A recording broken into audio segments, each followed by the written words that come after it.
And to bring you the following News Center 4 sports brief. Here's Ron Zappolo. Terrible, terrible, terrible injuries happened today in the world of sports. Greg Bird of the soon-to-be defunct OBL, Outdoor Basketball League, has been involved in a serious injury. Watch this. You're not going to believe it.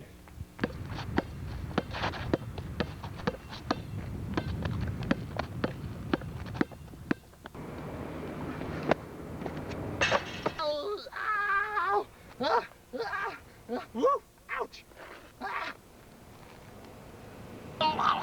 Ooh, ow! I'm on. Truly a terrible injury in the world of sports. I think he's going to be out for at least 2 weeks. It's a very bad break, isn't it?